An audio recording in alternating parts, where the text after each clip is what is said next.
The one, yes, please, boss.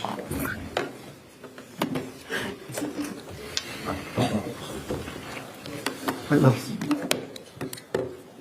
Afternoon. Exactly the same process previously with the translation, and also please let us know if you want to ask a question. Vinny, if you can kick us off. Hi, Arne. Can you bring us up to date with the injury situation? I'm thinking we didn't see Jota or Chiesa at training today. What's their situations and availability? Yeah, Jorgo missed out of 2 sessions after the game against Wolves. He took a knock. I think that's a good word to say. Yeah. So I'm expecting him to be with us tomorrow. That he's available to play. Federico trained with us yesterday. Came in today with some problems, and I'm not expecting him to be in the team tomorrow, which is a pity for us, but of course for him even more. He was looking forward to a Champions League night at Anfield, and especially because we face an Italian team, it's a pity for him. But he will be there many more nights to come for him. How long are you looking at with Federico? Yeah, that's always difficult because it happened yesterday. But I'm not expecting him to be out for a very long period of time. But it's this game is not possible for him, and we have to wait and see if he can manage to be in the team on Saturday. And afterwards, it's the international break. Arne, it's obviously 4 straight wins in all competitions since the defeat to Nottingham Forest. You've gone top of the Premier League now as well.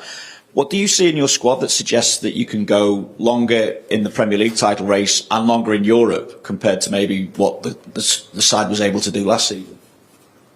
No, one of the reasons why we can compete is because we have a lot of quality, and I also see a lot of team cohesion in the team. So if we score, I also see the ones that don't play are really happy with us scoring, with us winning. So those are 2 really positive things. But I also see things we definitely have to improve if we want to stay where we are with the fixture list that's coming up. Like I said, every fixture is difficult in the Premier League, but everybody tells me that a top league table team is a bit more difficult than a low league table team, which we can all understand, and we haven't faced one of them yet. So we have to do things better, but one of the reasons why we can stay up there is because we have a lot of players with a lot of individual quality.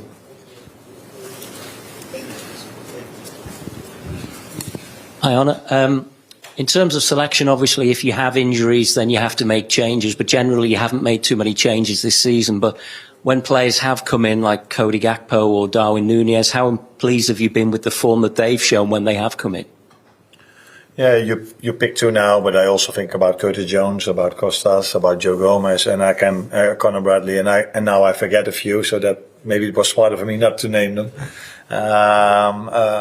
So I think that is maybe the question just a second ago was why can you maybe compete at the levels we are at the moment, and that is because we have a lot of quality, but also we have a lot of quality, a lot of players that can help us. So.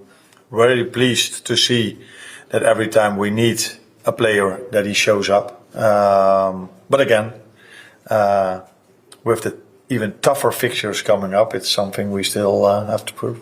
It's nice, obviously, to have those options, but in a way, is that one of the harder aspects of the job when you have players of that quality who don't start week in, week out? It's not hard because they have quality. It's hard because they train hard and work really hard and are really involved in the team process. That makes it hard then sometimes to make the decision to say, okay, I choose these 11 and not the other ones. Not because they have quality, because if you wouldn't have quality, they wouldn't have played here. So they all have quality.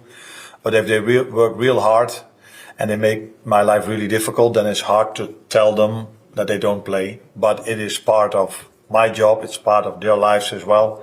That is, if you're going to join a top club, that there's competition, and I think this is what they are also used to, playing at a top club, that this can happen, and all of them handling the situation really well, and that's why I just said there's a lot of team cohesion, a lot of good energy in the group, and that's the most important thing when it comes to competition. Oh. Hi, Arne. I'm interested in something you said after the game against Wolves, in which you were unhappy with the final minutes of the game in particular, which kind of surprised me because I don't think Wolves had a shot on goal after the 75th minute. So I'm wondering if your unhappiness was more to do with the missed opportunities on the break to go out and kill the game, and how important you think maintaining an attacking threat is when you're trying to protect a slender lead in a game like that. Yeah, you already gave the answers inside your question. So you can also sit on this chair maybe next time. It's exactly what you say. We haven't conceded anything in the last 15 minutes. Hardly in the second half. I think they only had 2 shots in the whole second half. But we lost in promising situations. We lost the ball before it led to a chance.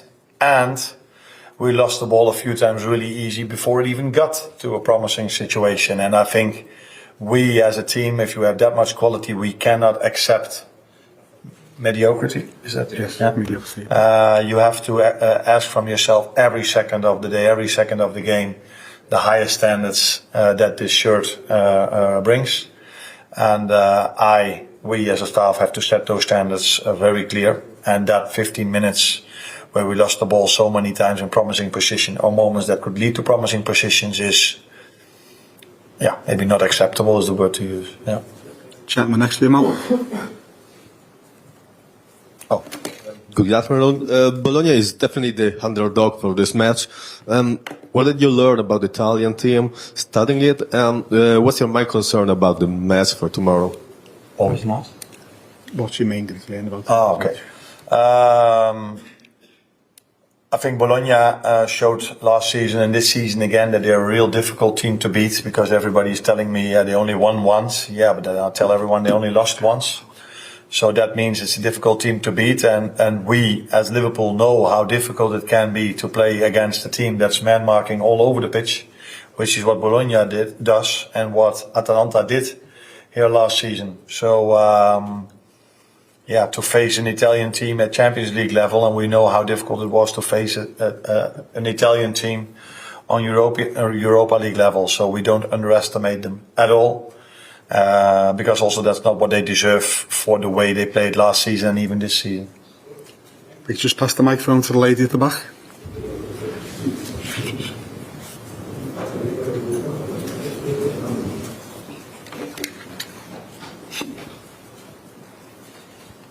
Thank you. Salve, volevo sapere se era vero che c'era stato diversi anni fa un interessamento per Beukema e cosa pensa di questo calciatore. Whether you're interested in this player, you'll have to get us to repeat the name of the player a few years ago. Are you interested in? It was one player you were interested in a few years ago, but you'll have to ask the lady to repeat the name of the player, please. Oh, sorry. The question of who was interested. Yeah. I was interested in the club I worked for. That included me. Was interested in signing him. He had a real good season with the club he promoted with, and we were looking for a centre back, and we saw a lot of potential in him. Unfortunately for us, he made the choice to go to a different club, and unfortunately for him, he chose the wrong club, because Feyenoord did much better than the club he chose. But they're not going to like this at that club he chose. That was also one of my former clubs. That's why I make the joke. But he did really well at AZ Alkmaar, and he made a nice transfer to Bologna, where he does really well again. So very good player. Looking forward to meet him and to see him tomorrow.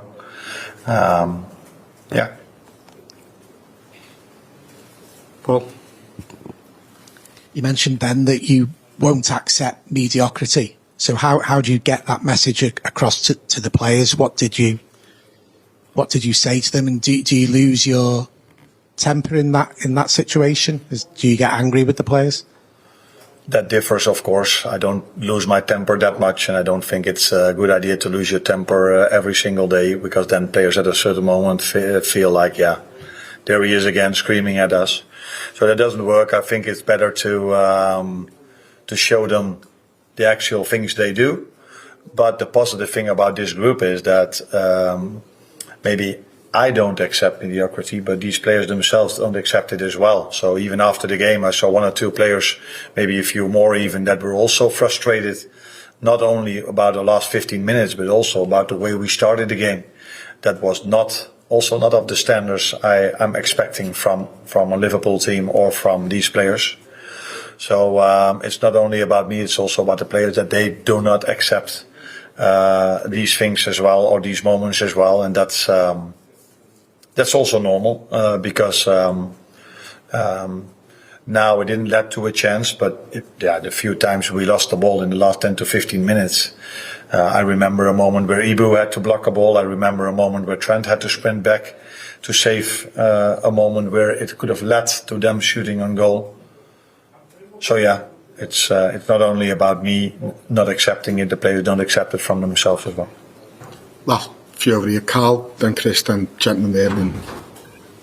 Hi, Arne. Alexis was in here just a minute ago, and he spoke in one answer about having freedom, and then also spoke about the structure in the team. I'm just wondering how you apply that to the team and to players in terms of where they fit in the structure and what freedom you give them within that structure. It's nice that he says this, because this is also what I'm looking for, that they feel there is structure, but if they only feel structure, they could feel like, oh, we have to do exactly what he says all the time, which they have to do when we don't have the ball. So when we don't have the ball, there's no room for freedom. Then it's just hard work and do what you have to do within the structure. But when we have the ball, especially in the last third of the pitch, then we also rely on the individual quality. We bring them as much as we can in certain positions, which comes from structure. But then it has a lot to do with the individual quality of the players, and they should feel freedom, even though they might not have it that much as he thinks he has. But it's good that they feel it that way. Chris?